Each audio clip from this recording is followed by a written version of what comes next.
Hello दोस्तों, स्वागत है आपका आपके अपने YouTube चैनल शिक्षा रंग में, जहां पर हम आज बात करने वाले हैं नाउन के पार्ट 3 को, जिसमें हम पढ़ने वाले हैं यूजेज ऑफ नाउन, यानी नाउन का यूज़ किस तरह से किया जाता है और कैसे कैसे नाउन का यूज़ किया जाता है। अगर आपने पहली 2 क्लासों को नहीं देखा है तो आप उन क्लासों को देखिए, उसके बाद में इस क्लास को देखिए तो आपको आसानी से समझ में आएगा। तो आइए शुरू करते हैं आज की क्लास को, जिसमें आज हम पढ़ेंगे यूजेस ऑफ नाउन। सबसे पहले देख लेते हैं कि कुछ नाउन ऐसे होते हैं जो सदा सिंगुलर होते हैं। अब वो कौन कौन से नाउन होते हैं उनको देख लेते हैं। जैसे वो देखने में ऐसे लगते हैं कि प्लूरल है, लेकिन वो होते सिंगुलर है। जैसे मैथमेटिक्स, ये देखने में प्लूरल लगता है लेकिन होता सिंगुलर है। ऐसे ही फिजिक्स, ये भी देखने में प्लूरल लगता है लेकिन होता सिंगुलर है। ऐसे ही पॉलिटिक्स, ये देखने में प्लूरल लगता है लेकिन होता सिंगुलर है। फर्नीचर, ये भी सिंगुलर में यूज होता है। तो इसके सारे उदाहरणों को हम देख लेते हैं, कौन कौन से नाउन ऐसे होते हैं जो हमेशा सिंगुलर ही रहते हैं। देख लेते हैं।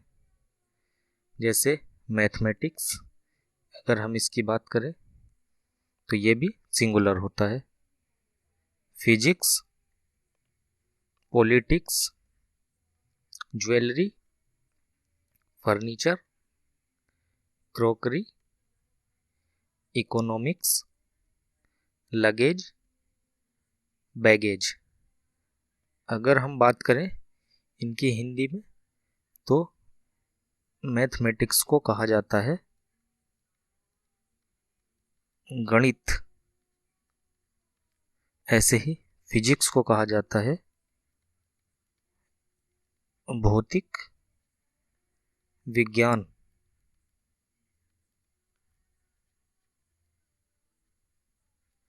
ऐसे ही पॉलिटिक्स को कहा जाता है राजनीति। ज्वेलरी यानी आभूषण, या कह सकते हैं जवाहरात। फर्नीचर को फर्नीचर,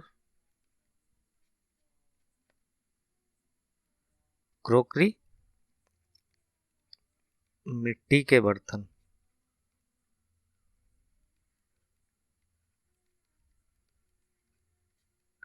इकोनॉमिक्स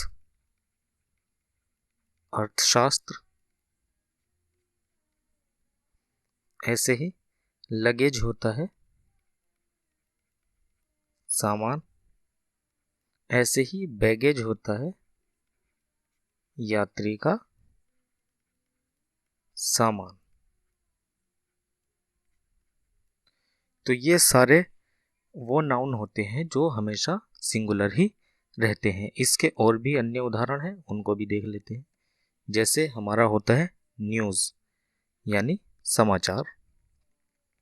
ऐसे ही म्यूजिक यानी संगीत, साइंस यानी विज्ञान, सोसाइटी यानी समाज, और मम्प्स एक रोग होता है जो गले में होता है, जिसको हम कह देते हैं गलसुआ। ऐसे ही होता है हमारा सीनरी। ऐसे ही होता है हमारा पोइट्री। ऐसे ही होता है हमारा इंफॉर्मेशन, और ऐसे ही होता है हमारा फूड। तो न्यूज़ होता है हमारा समाचार, म्यूजिक संगीत, साइंस विज्ञान, सोसाइटी समाज, मम्स गलसुआ, सीनरी प्राकृतिक दृश्य, पोइट्री कविताएं, और इंफॉर्मेशन होता है सूचना, और फूड कहते हैं भोजन को। तो ये सारे ऐसे नाउन हैं जो सदा सिंगुलर ही होते हैं। आगे देख लेते हैं हम कि कुछ नाउन्स हमेशा प्लूरल होते हैं और इनके साथ प्लूरल वर्ब का प्रयोग किया जाता है। अब वो किस कौन कौन से नाउन होते हैं उनको देख लेते हैं। जैसे हमारा होता है ट्राउजर्स, यानी हम कह सकते हैं पैंट या पैजामा, ये हमारा कहलाता है ट्राउजर्स। ये हमारा प्लूरल होता है, इसके साथ वर्ब भी प्लूरल ही लगती है। ऐसे ही हमारा हो गया जैसे पुलिस, इसके अलावा पब्लिक यानी जनता। तो ये इस तरह के नाउन होते हैं जो हमेशा प्लूरल होते हैं, उनके साथ वर्ब भी हमेशा प्लूरल ही लगती है।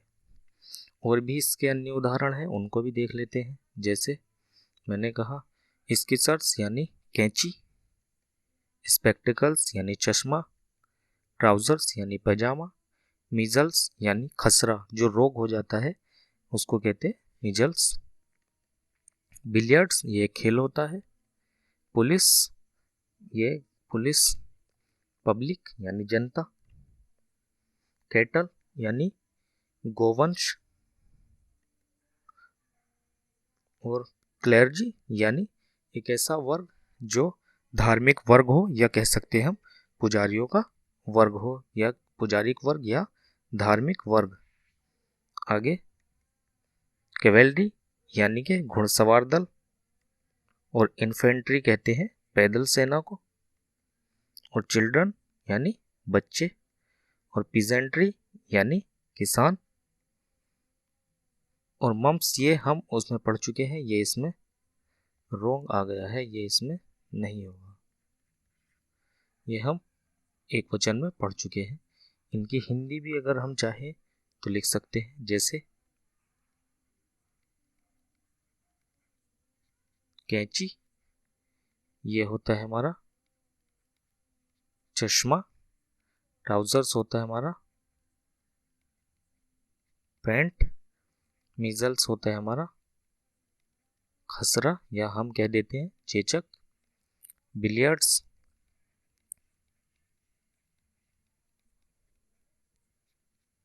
ये एक खेल होता है, पुलिस, और ऐसे ही पब्लिक यानी जनता, केटल यानी पशुओं का समूह या पशुओं का समूह, क्लर्जी हमारा होता है पुजारी या धार्मिक वर्ग। ऐसे ही क्वेलरी होता है हमारा घुड़सवार दल जो घोड़ों पर सवार रहता है, ऐसी सेना या ऐसे दल जो घोड़े पर सवार रहता है। इन्फेंट्री होता है पैदल सैन्य या पैदल सेना। ऐसे ही चिल्ड्रन होता है बच्चे, ऐसे ही पिजेंट्री होता है किसान। तो ये हमारे सब प्लूरल नाउन होते हैं और इनके साथ वर्ब भी हमेशा प्लूरल ही यूज की जाती है। आगे देखते हैं, आगे चलते हैं। तीसरे नंबर पे है हमारा कुछ वर्ड होते हैं, जैसे हमारा डजन हो गया, इसके अलावा 100 हो गया, 1000 हो गया। ये सब प्लूरल में भी और सिंगुलर में दोनों में ही यूज किए जाते हैं। और जब इनसे पहले किसी निश्चित संख्या का बोध होता है या निश्चित संख्या के बारे में होता है तो इनमें कभी भी हम एस नहीं लगाते हैं, लेकिन जहाँ पर अनिश्चित संख्या का बोध होता है तो वहाँ पर हम इनके साथ एस भी लगा सकते हैं। देख लेते हैं 100, 1000, स्कोर, ये ऐसे वर्ड हैं कि इनका प्रयोग सिंगुलर और प्लूरल दोनों में किया जाता है। और मैंने अभी बताया कि अगर इनसे पहले निश्चित संख्या आती है तो उनमें हम एस जोड़ करके इसका प्लूरल नहीं बनाते हैं, लेकिन अगर अनिश्चित संख्या आती है तो वहाँ पर हम इसका एस जोड़ करके इसका प्लूरल बना सकते हैं। जैसे एग्जाम्पल देख लेते हैं अगर हम देखते हैं इसके एग्जाम्पल, तो एग्जाम्पल में सबसे पहले क्या है, अगर हमने लिखा 2 डजन तो यहाँ पर निश्चित संख्या है, लेकिन अगर हम लिखें ए फ्यू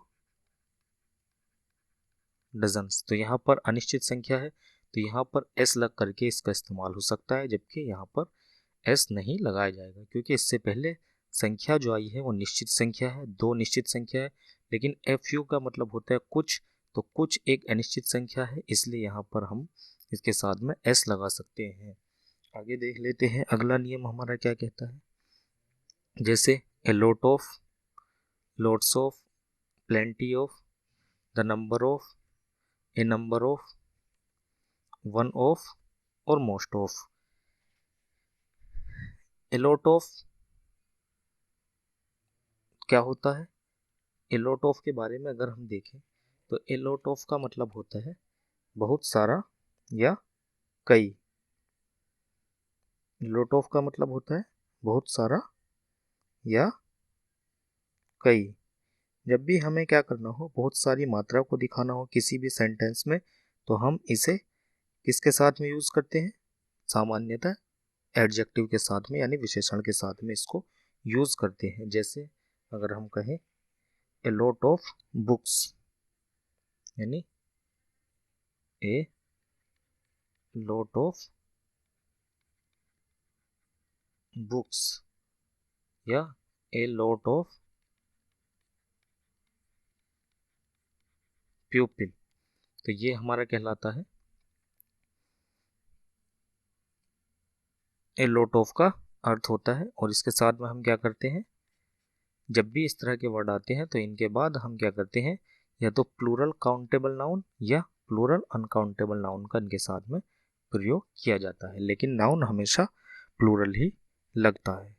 ऐसे ही लॉट्स ऑफ है, इसका मतलब भी होता है बहुत सारे या कई। ऐसे ही प्लेंटी ऑफ है, इसका मतलब होता है काफ़ी। द नंबर ऑफ होता है, ए नंबर ऑफ होता है, वन ऑफ होता है और मोस्ट ऑफ होता है। तो जब भी ये वर्ड आते हैं तो इनके साथ में हमेशा प्लूरल काउंटेबल या प्लूरल अनकाउंटेबल नाउन का यूज किया जाता है। जैसे हम देखें ए लॉट ऑफ बुक्स और ए लॉट ऑफ पीपल, ये हम देख चुके हैं। अगर हम चाहें तो इससे आगे के एग्जाम्पल को भी देख लेते हैं। जैसे कहें प्लेंटी ऑफ का उदाहरण देखते हैं। We have plenty of time to read, यानी हमारे पास पढ़ने के लिए काफ़ी समय है या पर्याप्त समय है। ऐसे ही हम देख सकते हैं इससे अगला एग्जाम्पल द नंबर ऑफ का। तो नंबर ऑफ का, द नंबर ऑफ का हिंदी में क्या मतलब होता है, इसका मतलब होता है संख्या का या संख्या की। इसका मतलब क्या होता है हिंदी में, संख्या का या संख्या की, संख्या का या संख्या की। जैसे इसका एग्जाम्पल अगर हम देखें तो क्या होगा, the number of students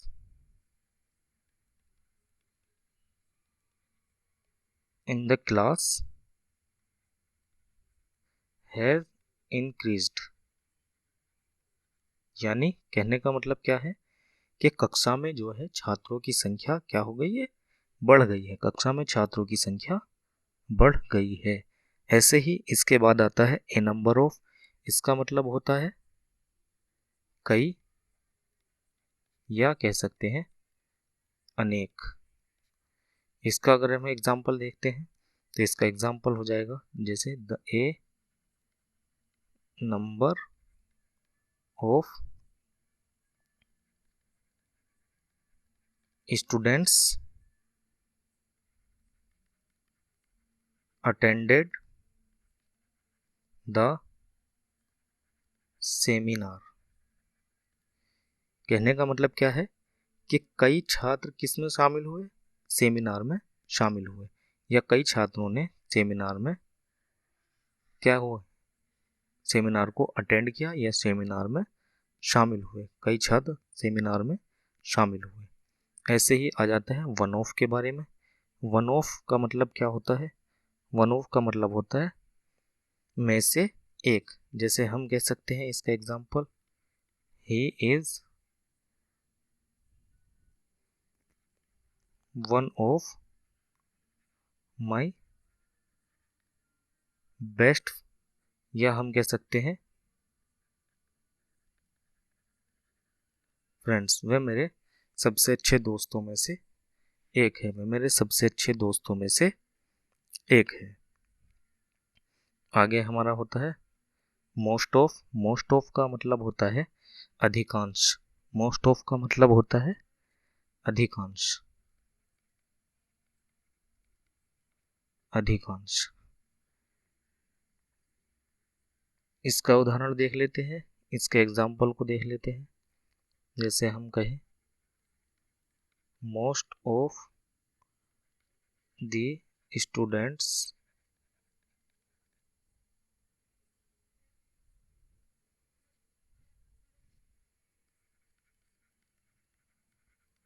attended the lecture, यानी अधिकांश छात्र किस में शामिल हुए, लेक्चर में शामिल हुए। यानी कि जितने भी छात्र थे उसमें से अधिकांश छात्र लेक्चर में शामिल हुए। तो आज हमने देखा नाउन के बारे में, और ये जाना कि किस तरह से इसका यूज़ किया जाता है और किस तरह से इसको हम सेंटेंस में यूज़ करते हैं, और किसको सिंगुलर फॉर्म में यूज़ किया जाता है, किसको प्लूरल फॉर्म में यूज़ किया जाता है। आगे कुछ चीज़ों को और देख लेते हैं। जैसे हमारा ईच ऑफ वर्ड होता है, ऐसे ही ईदर ऑफ होता है, ऐसे ही नीदर ऑफ होता है। जब भी ये तीनों में से कोई भी शब्द आए तो उसके बाद हमेशा हम दा लगा करके प्लूरल नाउन का यूज़ करते हैं। जैसे अभी इसके एग्जाम्पल को देख लेते हैं। जैसे पहले एग्जाम्पल ईच ऑफ का देख लेते हैं। तो हम देखते हैं each of the girls received a prize. दूसरा हम किसका उदाहरण देख लेते हैं, ईदर ऑफ का देख लेते हैं। ईदर ऑफ का मतलब होता है दोनों में से कोई भी। तो हम इसका एग्जाम्पल देख लेते हैं, यू कैन चूज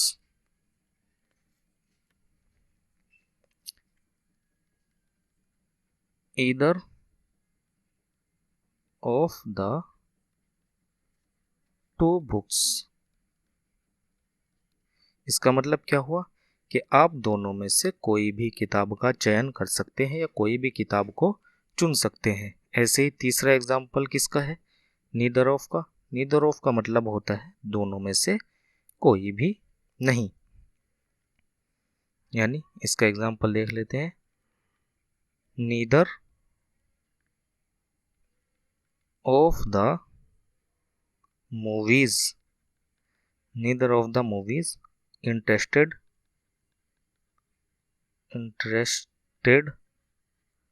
हर। कहने का मतलब है कि दोनों में से किसी भी फिल्म ने उसका ध्यान आकर्षित नहीं किया या किसी भी फिल्म ने उसका ध्यान अपनी ओर नहीं खींचा। तो ये सारे किसके उदाहरण थे, ये सारे उदाहरण थे ईच ऑफ के, ईदर ऑफ के और नीदर ऑफ के।